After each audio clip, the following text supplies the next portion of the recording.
প্রিয় ভক্তবৃন্দ, আজ আমরা এমন এক রহস্যময় আধ্যাত্মিক কাহিনী কথা শুনব যা হাজার হাজার বছর ধরে সাধক, তান্ত্রিক এবং ভক্তদের হৃদয়ে অবাক সঞ্চার করে আসছে। এমন একটি তীর্থক্ষেত্রে যেখানে দেবীর কোনো মূর্তি নেই, তবুও সেখানে বিরাজ করেন স্বয়ং জগৎজননী। কেন বছরে মাত্র একবার 3 দিনের জন্য বন্ধ হয়ে যায় মন্দিরের দ্বার? কেন বলা হয় এই সময় মা কামাখ্যা ঋতুমতী হন? কি সেই অলৌকিক শক্তি? বিশ্বের বিভিন্ন প্রান্তে থেকে সাধকরা ছুটে আসেন নীলাচল পাহাড়ে। আজকের এই কাহিনী শুধু একটি পৌরাণিক গল্প নয়, এটি মাতৃশক্তির মহিমা, বিশ্বাসের শক্তি এবং সৃষ্টির গভীরতম রহস্যের এক অনন্য বর্ণনা। তাই এই ভিডিওটি শেষ পর্যন্ত দেখুন, কারণ আজকের এই কাহিনীর শেষে লুকিয়ে আছে এমন একটি শিক্ষা যা আপনার জীবন দর্শন বদলে দিতে পারে। অনেক কাল আগে যখন দেবতা ও অসুরদের মধ্যে সংঘাত চলছিল, তখন সমগ্র সৃষ্টির শক্তির ঊর্ধ্বে ছিলেন আদ্যা শক্তি সতী। সতী ছিলেন মহাদেব শিবের পত্নী, কিন্তু তার পিতা রাজা দক্ষ শিবকে অপমান করতেন। একদিন দক্ষ একটি বিশাল যজ্ঞর আয়োজন করলেন। সেখানে সব দেবদেবীকে আমন্ত্রণ জানানো হলো, শিবকে আমন্ত্রণ জানানো হয়নি। পিতার যজ্ঞে উপস্থিতি হয়ে শিবের অপমান সহ্য করতে না পেরে সতী যোগাগ্নিতে নিজের দেহ ত্যাগ করেন। এই সংবাদ পেয়ে মহাদেব শোকে সতীর দেহ কাঁধে নিয়ে সমগ্র ব্রহ্মাণ্ডে তাণ্ডব নৃত্য শুরু করলেন।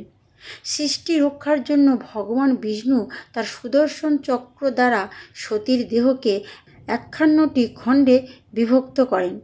যে যে স্থানে সেই অঙ্গগুলো পতিত হয়েছিল, সেখানে সৃষ্টি হয় 51টি শক্তিপীঠ। কথিত আছে সতীর যোনিদেশ পতিত হয়েছিল অসমের নীলাচল পর্বতে। সেই স্থানে আজ মা কামাখ্যার পবিত্র শক্তিপীঠ। এখানে দেবীর কোনো মূর্তি নেই, একটি প্রাকৃতিক পাথরের গহ্বরে রয়েছে, যার মধ্যে চিরকাল একটি ঝর্ণার জল প্রবাহিত হয়। সেই পবিত্র শিলাকেই মা কামাখ্যার জীবন্ত রূপ হিসেবে পূজা করা হয়, কারণ এই শক্তিপীঠ সৃষ্টির উৎস, মাতৃদের প্রতীক এবং নারী শক্তির সবচেয়ে প্রকাশ। প্রতি বছর আষাঢ় মাসে একটি বিশেষ ঘটনা ঘটে। বিশ্বাস করা হয় এই সময় মা কামাখ্যা ঋতুমতী হন। 3 দিন মন্দিরের দরজা সম্পূর্ণ বন্ধ থাকে, কোনো পূজা হয় না, কোনো দর্শন হয় না। পুরো নীলাচল পাহাড় যেন গভীর ধ্যানে নিমগ্ন হয়ে পড়ে।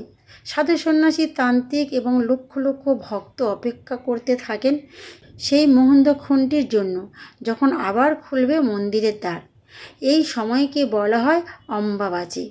অম্বু অর্থাৎ জল এবং বাচী অর্থাৎ প্রকাশ, অর্থাৎ প্রকৃতির ঊর্ধ্বরতা ও সৃষ্টির শক্তির প্রকাশ। বন্ধুরা, এক গল্প শোনাই। অনেক বছর আগে অসমের এক দরিদ্র কৃষক ছিল, নাম হরিদাস। তার জীবনে ছিল শুধু দুঃখ আর অভাব। বছরের পর বছর ফসল নষ্ট হতো। একদিন এক সাধুর কাছ থেকে সে মা কামাখ্যার মহাত্মা শুনল।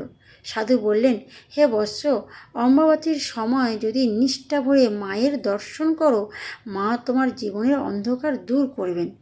হরিদাস দীর্ঘ পথ পাড়ি দিয়ে নীলাচল পাহাড়ে পৌঁছালো। তখন মন্দির বন্ধ। 3 দিন সে উপবাস করে মায়ের নাম জপ করতে লাগলো। তৃতীয় রাতের শেষে হরিদাস স্বপ্ন দেখল, এক অপরূপা দেবী লাল বস্ত্র সঞ্চিত হয়ে দাঁড়িয়ে আছেন। দেবী বললেন, ভয় পেও না, তোমার বিশ্বাস তোমার শক্তি। ফিরে যাও তোমার ঘরে, আমার আশীর্বাদ অপেক্ষা করছে। পরের দিন মন্দির খুলল। হরিদাস মায়ের দর্শন করে বাড়ি ফিরে এলো।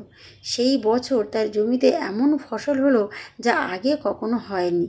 তার অভাব দূর হলো, কিন্তু সবচেয়ে বড় পরিবর্তন ছিল তার মনে।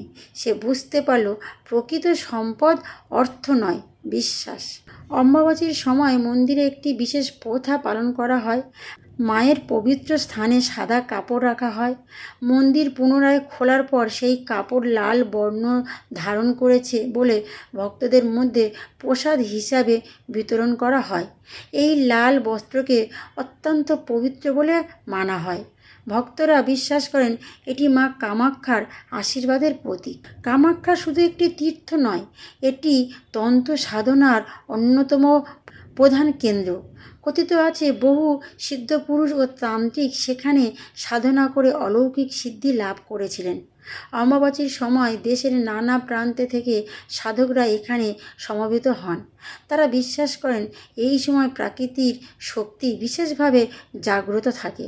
এই উৎসব আমাদের একটি গভীর শিক্ষা দেয়, যে নারী নতুন প্রাণের জন্ম দেন তার শরীরের স্বাভাবিক প্রক্রিয়া কখনো অপবিত্র হতে পারে না। অম্বাবাচী উৎসব নারী শক্তি, মাতৃত্ব এবং সৃষ্টির প্রতীক, শ্রদ্ধার প্রতীক। প্রকৃতি যেমন বিশ্রাম নেয়, তেমনি মানুষের জীবনও বিশ্রাম, ধৈর্য এবং আত্মার চিন্তার প্রয়োজন রয়েছে। তাই ভক্তবৃন্দ, মা কামাখ্যার অম্বাবাচীর মাহাত্ম্য শুধু একটি ধর্মীয় অনুষ্ঠান নয়, এটি সৃষ্টির চিরন্তন শক্তির বন্দনা। এটি আমাদের শেখায় বিশ্বাস থাকলে অসম্ভবও সম্ভব হয়, আর মায়ের কৃপা থাকলে অন্ধকারের মধ্যেও আলোর পথ খুঁজে পাওয়া যায়। তাই আসুন সবাই একসঙ্গে বলি, জয় মা কামাখ্যা, জয় আদিশক্তি মহামায়া। তাহলে বন্ধুরা, যদি এই কাহিনী আপনাকে ভালো লেগে থাকে তবে মায়ের নাম কমেন্টে একবার লিখুন, জয় মা কামাখ্যা, জয় মা কামাখ্যা। মা কামাখ্যার কৃপায় সকলের উপর বর্ষিত হোক, কামাখ্যার কৃপা সকলের ওপর বর্ষিত হোক।